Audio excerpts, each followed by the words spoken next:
The views and opinions expressed on Unlock Your Wealth Radio are those of the host, guests, and callers only and are not necessarily the views of Unlock Your Wealth Radio, Heather Wagenhals, or Success Publishing International. Worried about retirement? Want to travel the world or just be around to watch your kids grow up but you can't because you're drowning in debt? Now you can! With Heather Wagenhals and the Keys to Riches powered by Unlock Your Wealth Radio. Heather will show you how to stop chasing your wallet, eliminate debt, lose financial stress, and live the life of your dreams. If you truly ever wanted to have more, do more, be and give back more, now's your chance. Listen weekly to hear what others are doing to manage their money better with these proven strategies for building wealth with the Keys to Riches financial philosophy. Now here's your host, Heather Wagenhals.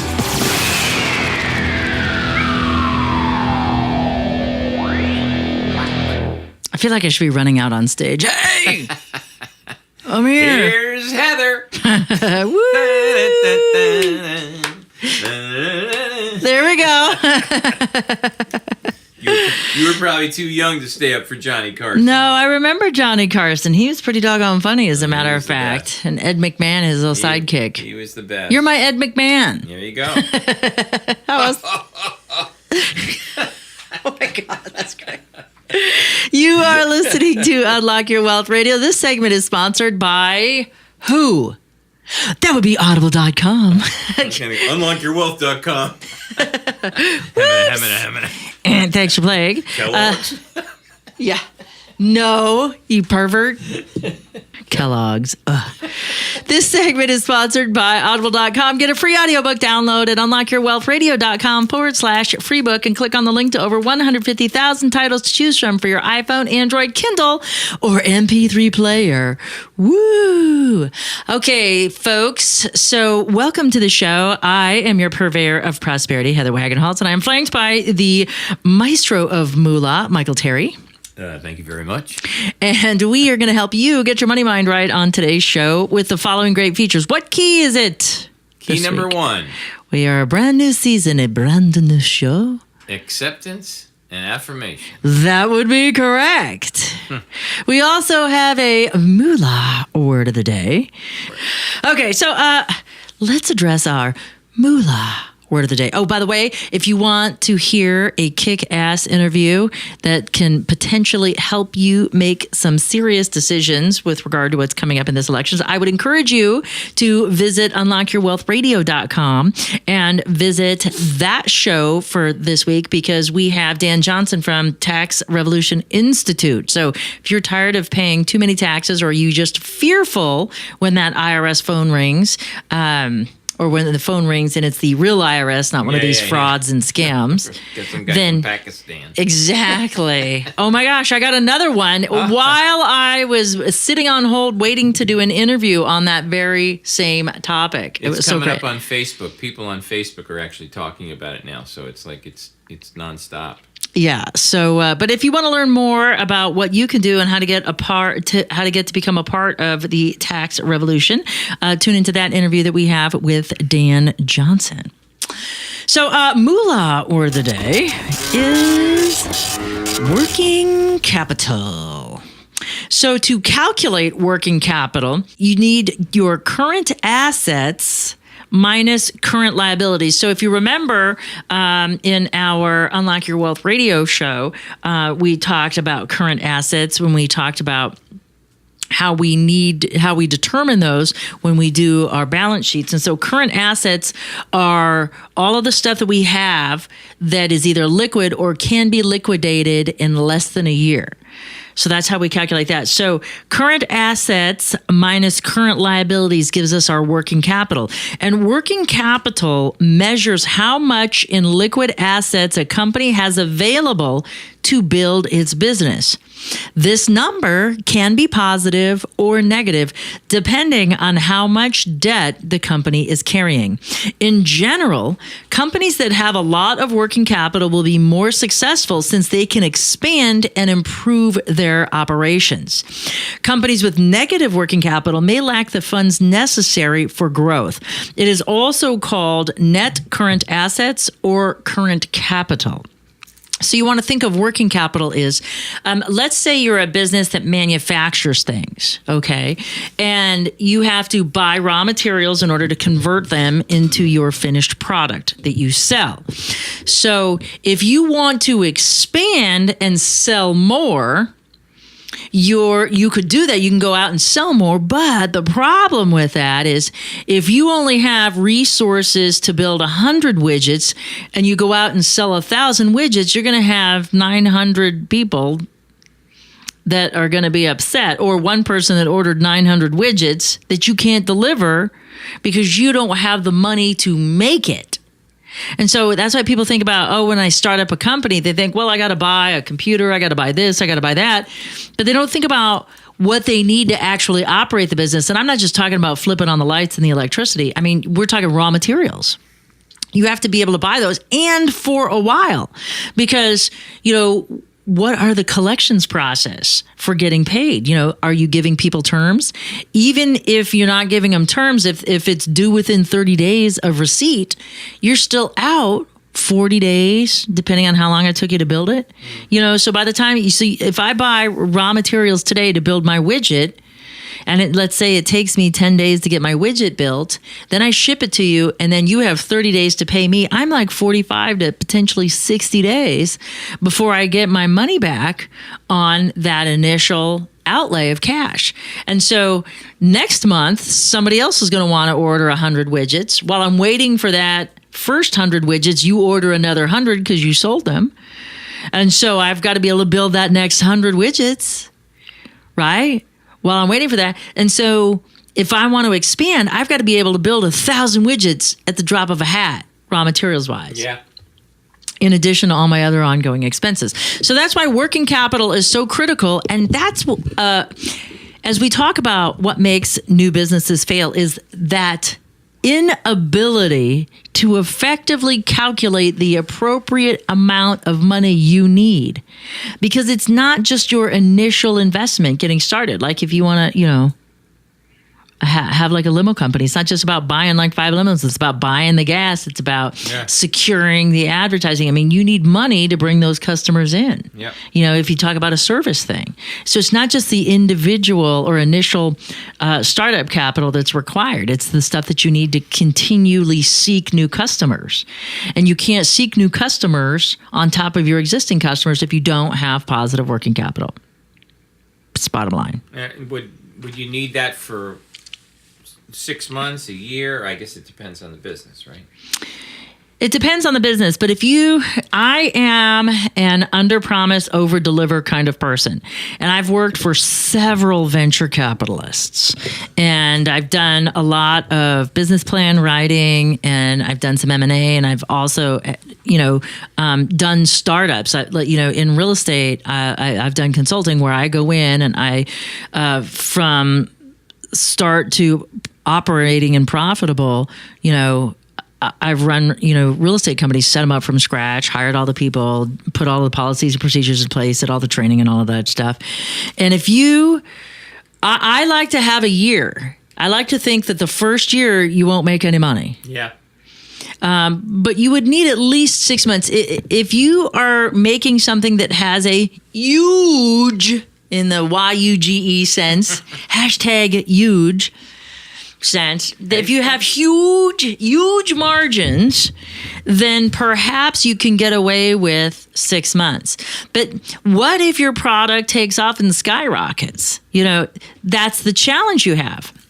You want to operate assuming that you build like incrementally. But what if you have to build exponentially? Yeah. Let's say you're in manufacturing, but you don't have active salespeople going out and selling it. You just put up a website and all of a sudden, you got orders for 1 million. Yeah, the MyPillow guy. The MyPillow guy is the prime example. What a great reference from a past interview at Unlock Your Wealth Radio. Yeah. So we got to think about those kinds of things when it comes to working capital and getting our finances appropriately accounted for, because you can plan for incremental growth, but exponential growth kind of just happens to you. All of a sudden it catches on, right. Something goes viral, and bam! All of a sudden everybody wants your deal. Yep. And so you have to. you have to create alternatives if you haven't prepared for it financially. And that could be dangerous to your product, too. Well, no question, because think about this. I know some people right now that are going to loan sharks, and they're because they didn't appropriately plan, and now they're pinched and they've got demand in the marketplace that they can't meet. Oh, boy. And so now they're going to have to go take a loan at 17 to 21% interest. Boy. And their profit margins aren't really big enough to support that. But it's like, what do you do? What else do you do? Yeah. You know what I mean? Or shut your doors. You're going to piss off a lot of people. And it's better to meet the consumer demand, than it is to piss a bunch of people off and then get a bad reputation, because it's so much harder to overcome a bad reputation. Sure. So that's it for our Moolah Word of the Day. Let's transition, shall we, to this week's key. Cool. So it's a brand new season. It's a brand new key this week. And so for those of you who are joining us for the first time, thanks so much for stopping by. We are so glad to have you. And to acquaint you with what this is about, the Keys to Riches is a financial philosophy that teaches you how to think like the rich and be in control of your own money. It also gives you specific techniques to create or fix your credit, eliminate debt, save and invest, all while transforming your current financial habits into healthy money management skills. And we do this 1 week at a time, one key at a time here at Keys to Riches, powered by Unlock Your Wealth Radio. And so our first key in our baker's dozen of keys is acceptance and affirmation. So it's a twofold key. One of the things that you will be acutely aware of as you proceed through the keys is that we are just not your run-of-the-mill money management personal finance show. We are a biology-based money management show. And the reason why is, even though we have this fabulous capacity for higher thought, logic, and reason, we still respond with the same primitive brains that we did when we were eluding saber-toothed tigers. And so it's not just enough to know how to manage your money correctly, because let's face it, you don't need me to tell you to spend less and save more. You already know how to do that, but you're not. So you're looking for some sort of alternative. We want it to land in our lap. Yes. Yeah, and that's a biological trait of ours, that seeking pleasure and avoiding pain in this moment. So as we think about that, and in reference to this key, one of the biggest hurdles is coming to terms with where you are so you can change the direction you want to go. But the longer that we stay in denial, refuse to admit we have a problem, want to continually play the victim and make it other people's fault, and until we accept where we are and what we know and what we don't know about money, we're never going to make a change. We're always going to get what we've always gotten. And that journey of 1,000 miles starts with the first step, which isn't even a physical step. It's about a personal step, a mental, emotional, spiritual, metaphysical step. And that's accepting where you are. And we want to do this in a non-judgmental way. And I think about when I first read Nathaniel Brandon's work on the 6 pillars of self-esteem, and he talks about acceptance. And acceptance is not agreement, okay?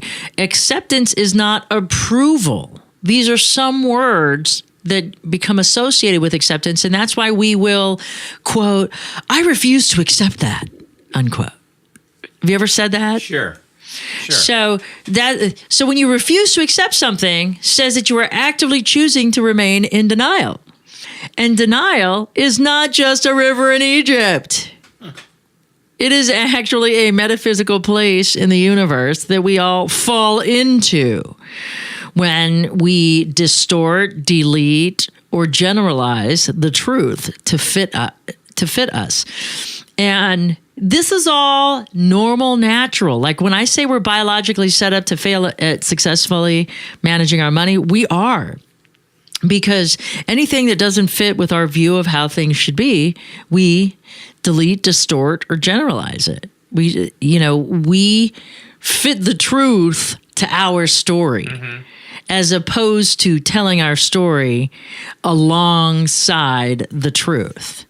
And the more we do that, the less successful we're going to become. And over time, it's going to be that definition of insanity, doing the same thing over and over, expecting a different result. And if you want to have something different in your life, if you want to be something different in your life, then you must do something different in your life. And we can't get there.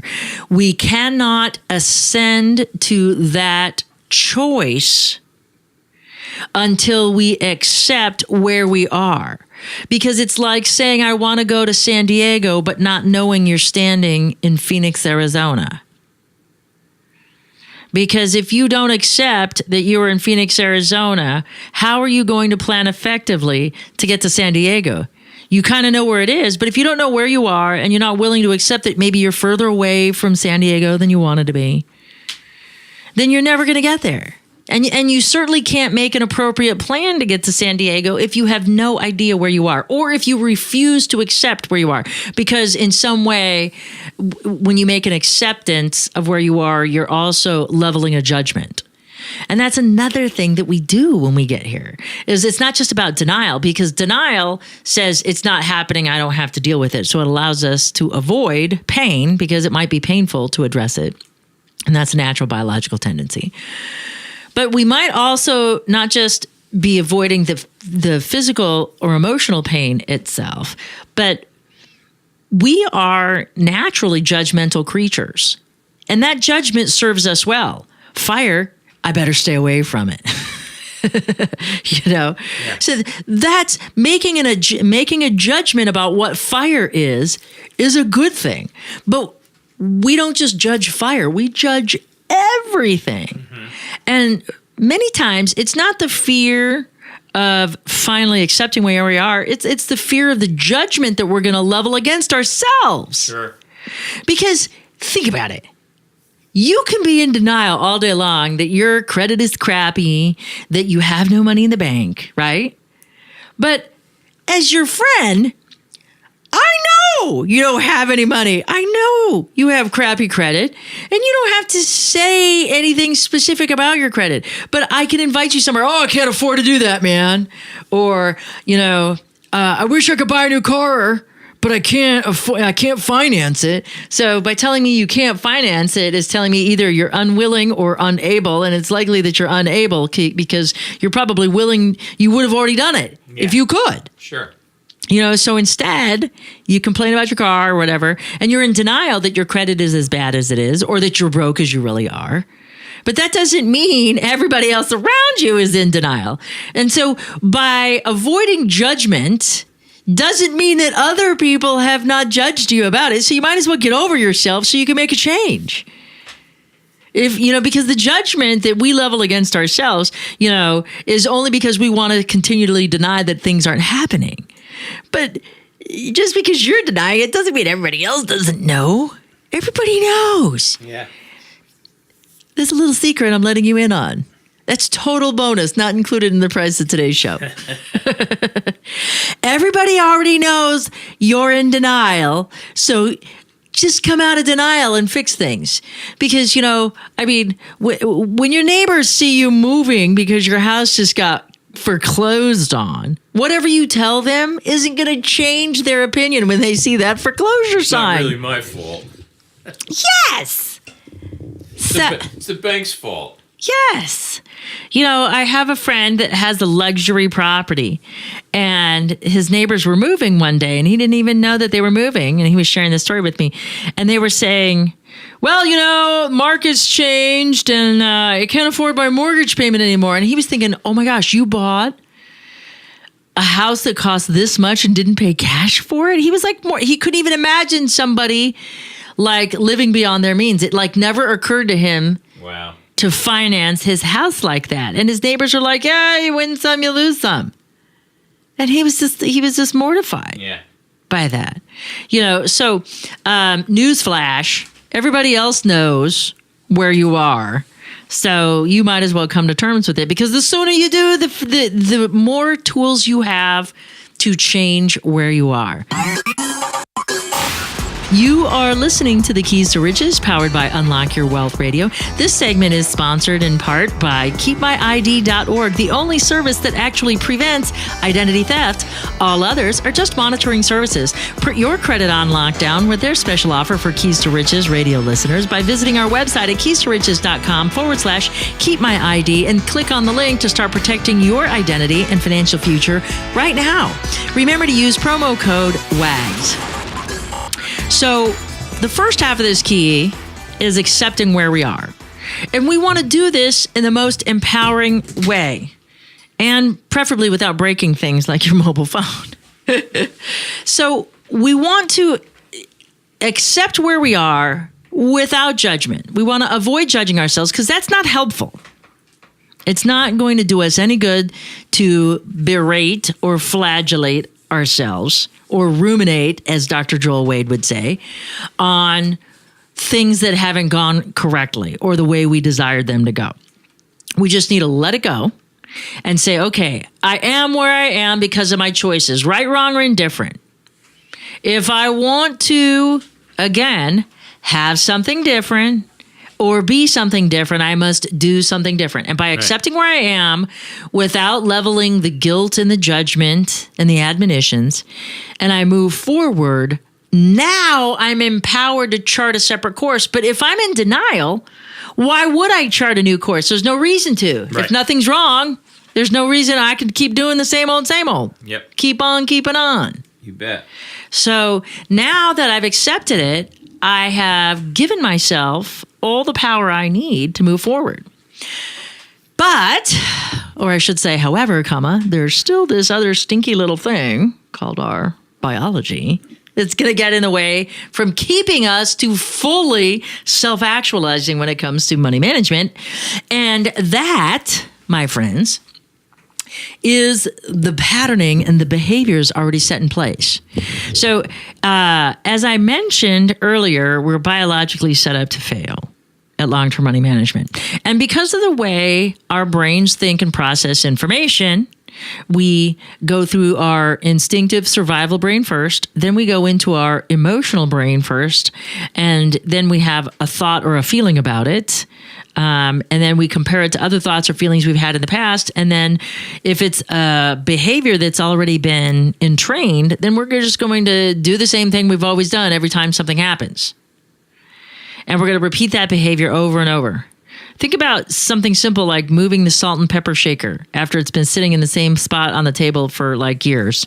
And then you move it and you keep reaching for the salt and pepper and you're like, oh, wait, I put it over there. But you still reach there first. Habits are hard to break. Mm-hmm. So even though we've created this empowering state by accepting where we are, now we have to retrain the behavior. But most important, we have to retrain our belief in ourselves. Because if we were stuck in denial, if we were leveling judgments, accusations, and ruminating about the past, that's a habit that we have to overcome. And the only way that we can do that successfully is by affirming our capability to do so.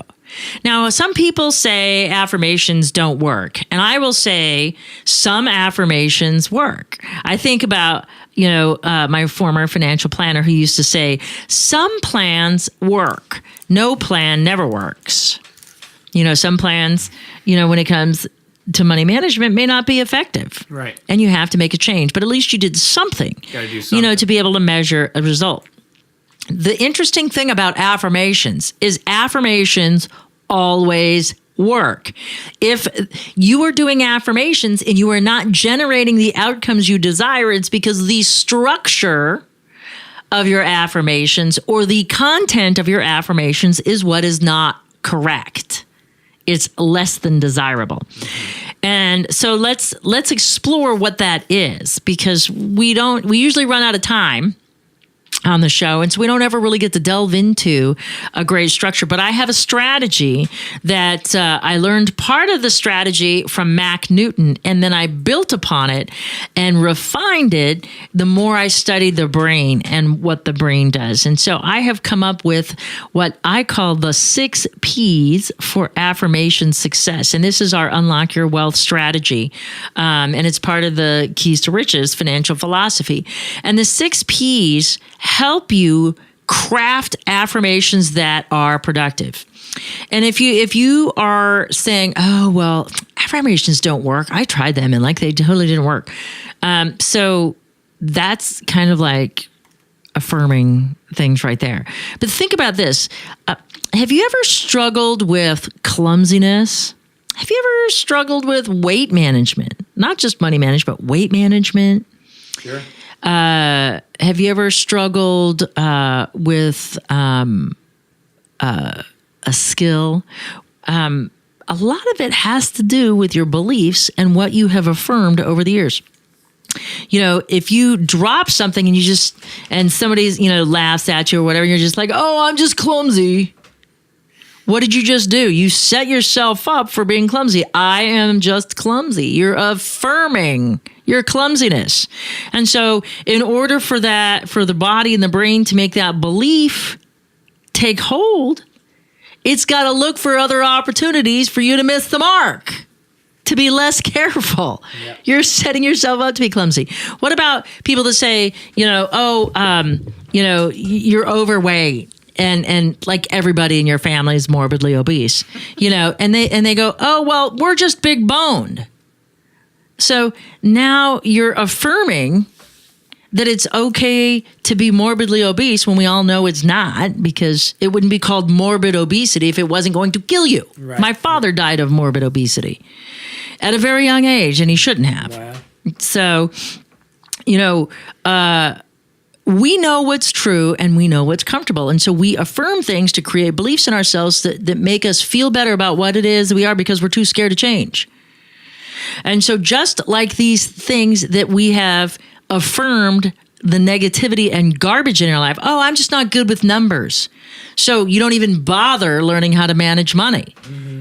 Okay, that's another powerful one. Oh, well, my dad just says I'm terrible with numbers. Okay, so you're affirming that you're terrible with numbers. So why would you even try to manage your money successfully? I mean that's what happens when we make these blanket statements. They become beliefs over time, and we start to believe it. So, and this stuff doesn't happen just overnight. I mean, we can have single event learning experiences in a heightened state of emotion in a crisis. And I'll give you a prime example. It took me 10 years to turn left after I got into a serious car accident making a left-hand turn. I would rather make 3 rights and go out of my way, because I, in that moment, said turning left isn't safe. Right. And it had nothing to do with me. It had everything to do with the other driver. But it created, in such a high-stress environment, it created, in that moment, me going on. And finally I said, you know what? I can make safe left-hand turns. I don't have to go 4 miles out of my way to get somewhere just because I don't want to make a left-hand turn. And so I was able to cast aside that deeply held belief, and instead of passing the destination, I would have to remember to go get in the left lane. Yeah. But it took a while to have to remember, oh, I need to turn left here, not pass it, make a right, so I can go straight. Wow. I had to retrain myself. I had to actively move from that far right lane into the far left lane, saying I'm going to turn left here. Mm-hmm. And it took me a while, and I had to actively affirm I'm turning left here. I am turning left here. And I had to do that until it became automatic to turn left where I'm supposed to turn left. Yeah. Instead of make 3 rights. Interesting. Yes. So our 6 P's for affirmation success teach you how to craft that. This strategy is very, very effective. And I invite you to the website to download the worksheet to help you start crafting your affirmations. And if you get the book, 7 Elements for Self-Empowerment, it's Yes You Can 2.0. We actually have one of the elements that helps us to create our 6 P's for affirmation success, and you can utilize utilize that workshop.